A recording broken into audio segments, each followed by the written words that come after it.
Hello दोस्तों, कैसे हो? एकदम मस्त है जी। एकदम मस्त हो ना?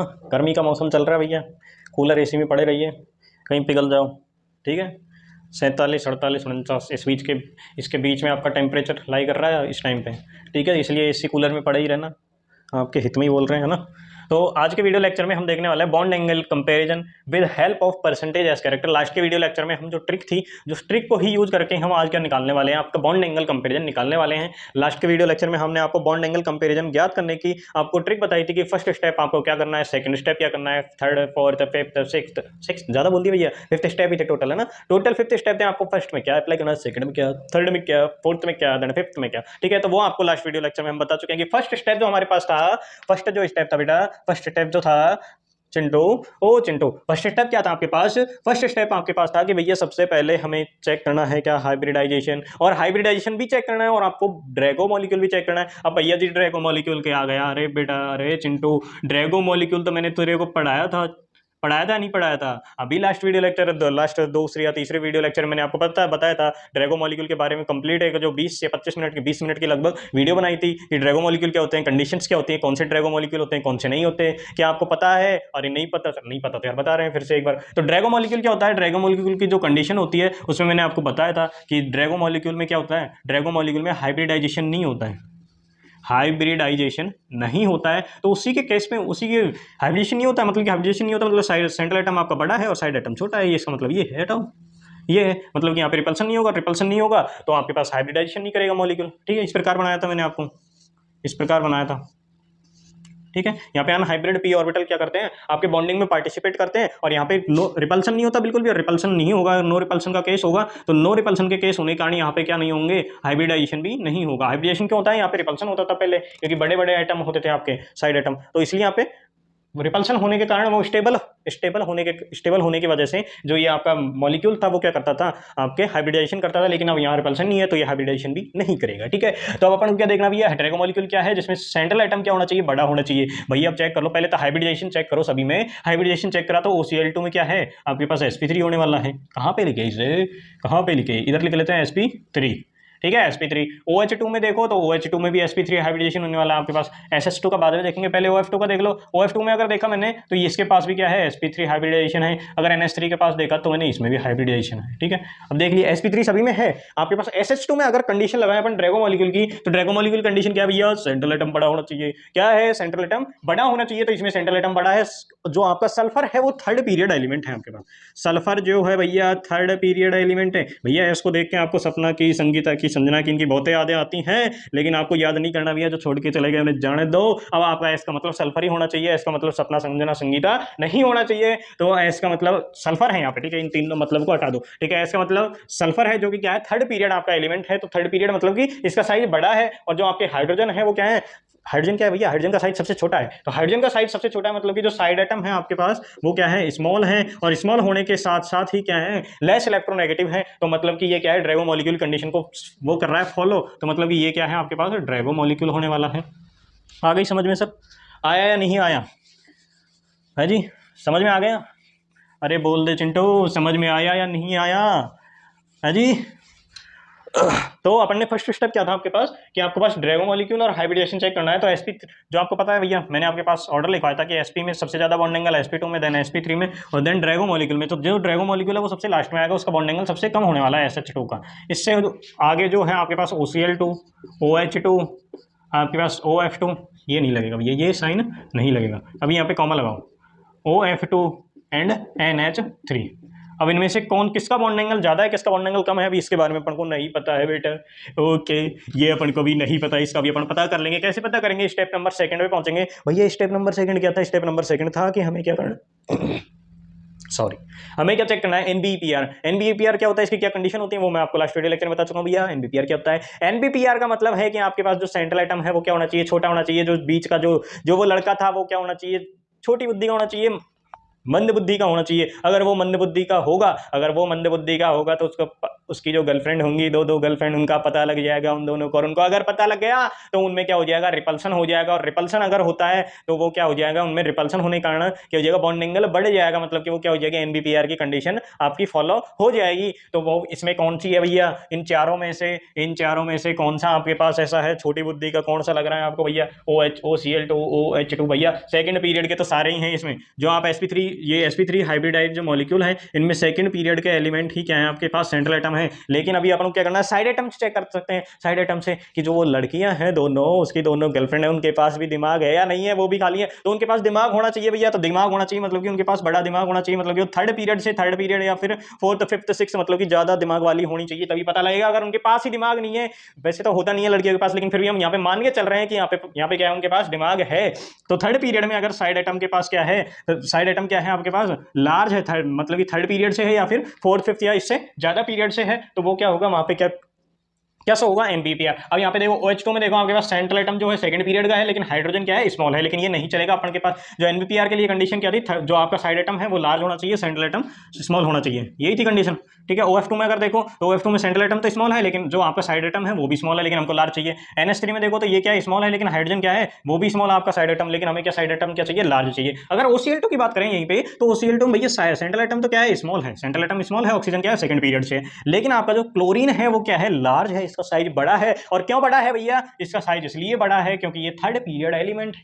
थर्ड पीरियड है या नहीं है, फ्लोरीन देन क्लोरीन, ये सेकंड पीरियड, ये आपके पास थर्ड पीरियड, तो ये क्या है, थर्ड पीरियड से बिलोंग करता है। मतलब कि आपके पास OCl2 क्या कर रहा है, आपके NBPR की कंडीशंस को फॉलो कर रहा है, मतलब कि जो आपके पास OCl2 है वो NBPR शो करेगा। और अगर ये NBPR शो करता है भैया, ओरे चिंटू अगर ये NBPR शो करता है तो इसका बॉन्ड एंगल ज्यादा हो जाएगा। अरे बोल दे अब तो बोल दे, अब तो बता दिया, अब तो बोल दे कम से कम कि NBPR होने के कारण, OCl2 में NBPR प्रेजेंट होने के कारण आपके पास OCl2 का बॉन्ड एंगल ज्यादा हो जाएगा। और इन तीनों के बारे में अभी कोई कंपैरिजन नहीं हुआ है, तो इनको ऐसे के ऐसे एज इट इज अपन लिख देंगे, ठीक है।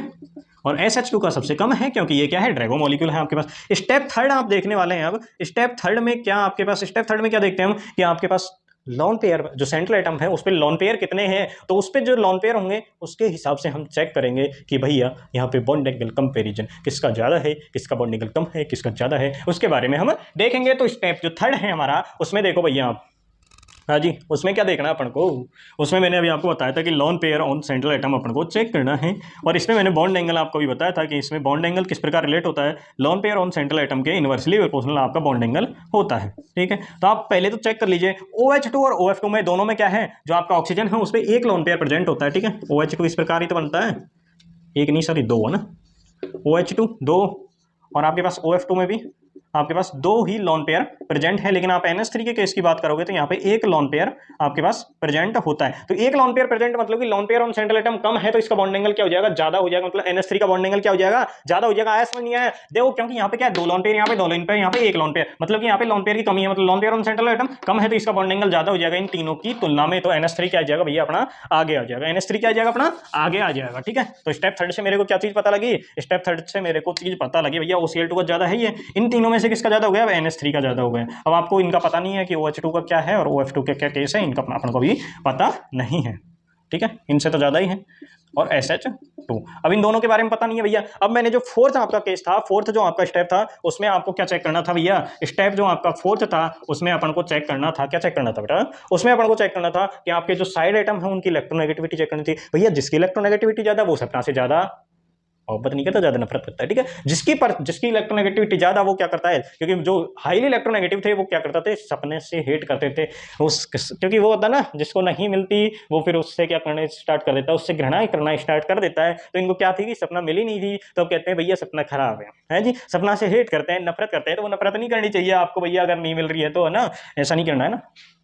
तो आप देखिए अब अपन को क्या चेक करना है, electronegativity on side atom, electronegativity of side atom, ठीक है। साइड एटम की इलेक्ट्रोनेगेटिविटी चेक करनी है। और बॉन्ड एंगल किस प्रकार रिलेट होता है इससे, इनवर्सली प्रोपोर्शनल होता है इलेक्ट्रोनेगेटिविटी ऑफ साइड एटम के। जिस भी साइड एटम की इलेक्ट्रोनेगेटिविटी ज्यादा है उसका बॉन्ड एंगल कम हो जाएगा। OF2 में F की इलेक्ट्रोनेगेटिविटी जो है, F जो साइड एटम है उसकी इलेक्ट्रोनेगेटिविटी ज्यादा है, तो इसका बॉन्ड एंगल कम हो जाएगा, मतलब OH2 का ज्यादा हो जाएगा। तो स्टेप 4 में मैं क्या लिखने जा रहा हूं, मैं ऑर्डर लिखने जा रहा हूं भैया, OCl2 ज्यादा, NH3 उससे कम, अब OH2 है, उसके बाद OF2, उसके बाद आपका SH2। तो ये आपके पास पास क्या आ गया, बॉन्ड एंगल ऑर्डर। क्या आ गया बेटा, बॉन्ड एंगल आपके पास ऑर्डर आ गया है। तो इस प्रकार आप step first second third fourth fifth में चलते जाएंगे और आपके पास लास्ट में क्या आ जाएगा, बॉन्ड एंगल ऑर्डर आपके पास मिल जाएगा। तो ये आपके पास देखो ऐसे सिंपल सिंपल क्वेश्चन आते हैं, ओनली 4 स्टेप आप लगाए जाओ, first second third fourth fifth, उनसे आप स्टेप लगाएंगे तो भैया इजीली आपके पास आंसर आ जाएगा। बोल रहे चिंटू आएगा या नहीं आएगा, आएगा या नहीं आएगा, बोल दे देखो, हंसे नहीं है ना, आ जाएगा। ठीक है, तो आपका सेकंड क्वेश्चन देख लेते हैं, अभी सेकंड क्वेश्चन भी देख लेते हैं भैया।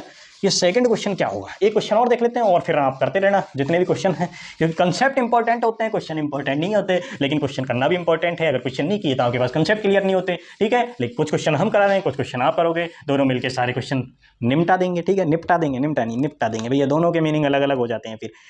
तो BF3 क्वेश्चन है आपके पास, फर्स्ट हो गया आपके पास BF3, then PH3, then third ले लो आप NH3।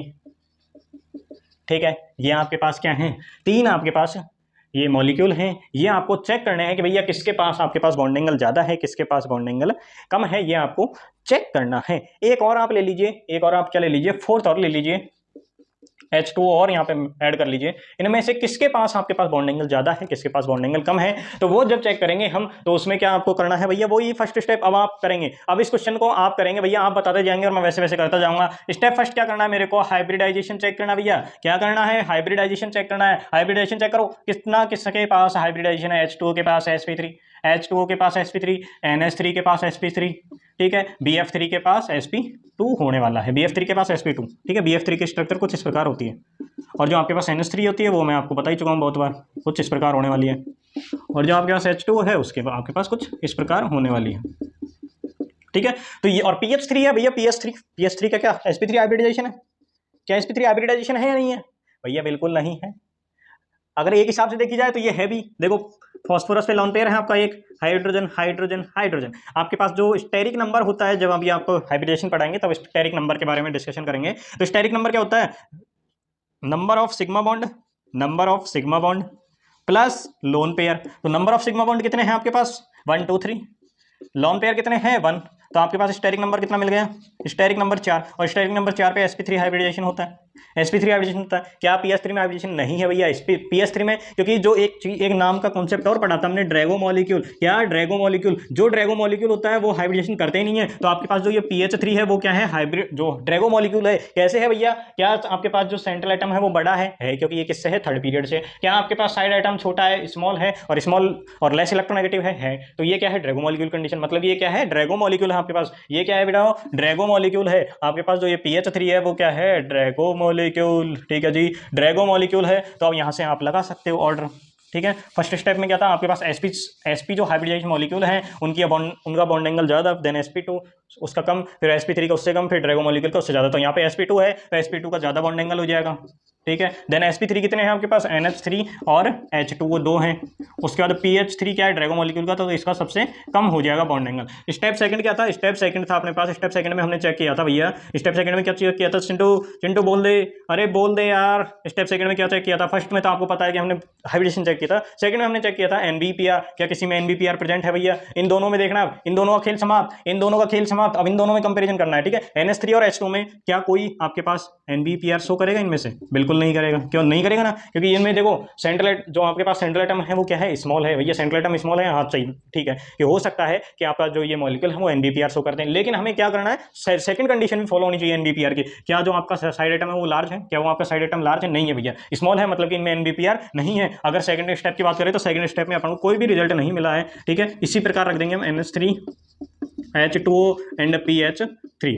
ठीक है, स्टेप थर्ड में जाएंगे तो स्टेप थर्ड क्या है आपके पास, स्टेप थर्ड में अपन को चेक करना है भैया, स्टेप थर्ड में lone pair on central atom, check lone pair on central atom. तो सेंट्रल एटम पे लोन पेयर NH3 के केस में कितना है, NH3 के केस में एक लोन पेयर, ऑक्सीजन के केस में दो लोन पेयर हैं ऑक्सीजन के पास। ठीक है, दो लोन पेयर हैं ऑक्सीजन के पास। तो loan pair on central atom जिस पे ज्यादा होता है उसका बॉन्ड एंगल क्या होता है, कम होता है। तो लोन पेयर बॉन्ड एंगल किसका ज्यादा है, जो लोन पेयर किस पे ज्यादा है, ऑक्सीजन पे, H2O में ज्यादा है, तो इसका बॉन्ड एंगल कम हो जाएगा, मतलब कि NH3 का ज्यादा होने वाला है, NH3 का ज्यादा बॉन्ड एंगल होने वाला है H2O के कंपेरिजन में। ठीक है, तो ये आपके पास क्या आ गया भैया, ऑर्डर आ गया आपके पास बॉन्ड एंगल का। ये आपके पास क्या आ गया, बॉन्ड एंगल, सही से लिख लेते हैं थोड़ा अच्छे से, बॉन्ड एंगल ऑर्डर ये आपके पास क्या आ गया, बॉन्ड एंगल ऑर्डर आ गया। तो इसी प्रकार आप कोई भी मॉलिक्यूल ले लीजिए, 4 5 10 आप जितने मॉलिक्यूल लो, 5 स्टेप लगा, आपके पास बॉन्ड एंगल की कहानी खत्म। तो ये था आपका आज का वीडियो लेक्चर, जिसमें आपने बॉन्ड एंगल से रिलेटेड सारे क्वेश्चंस कर चुके हैं। अब आपके परसेंटेज एस कैरेक्टर का जो घाटा था वो आपके हस्ते से निकल गया है। अब परसेंटेज एस कैरेक्टर का सारी चीज़ें खत्म हो चुकी है भैया। देखो वैसे तो खत्म नहीं होगा, कहीं ना कहीं कुछ ना कुछ काम आता रहेगा, ऐसा नहीं है, क्योंकि सारी चीज़ें रिलेट होती है भैया। जो आज आपके पास है वो कल आपके काम भी आ सकता है, इसलिए किसी को ना ठुकराएं, ठीक है, क्योंकि कोई पता नहीं है टाइम का, समय के साथ कुछ भी हो सकता है। तो चिंटू आज की क्लास तेरे को समझ आई या नहीं आई? अरे बोल दे यार, बोल दे भैया। नहीं आई ना तो कमेंट कर दे कि आ गई सर क्लास समझ में, ठीक है। तो और अगर नहीं आई है तो भी कमेंट कर दे कि सर ये चीज़ें नहीं आई मेरे को, तो वो चीज़ हम फिर बता देंगे आपको, क्योंकि हम हैं ही किस लिए, आपको समझाने के। जब तक समझ ना आए तब तक तो फिर समझाते ही रहेंगे, चाहे पसीने आते रहे, चाहे भीग जाए, चाहे कुछ ही हो, लेकिन समझा के तो मानेंगे भैया, बिना समझाए तो नहीं रहेंगे, ठीक है। तो आज के लिए बस इतना ही, थैंक यू, धन्यवाद, ठीक है।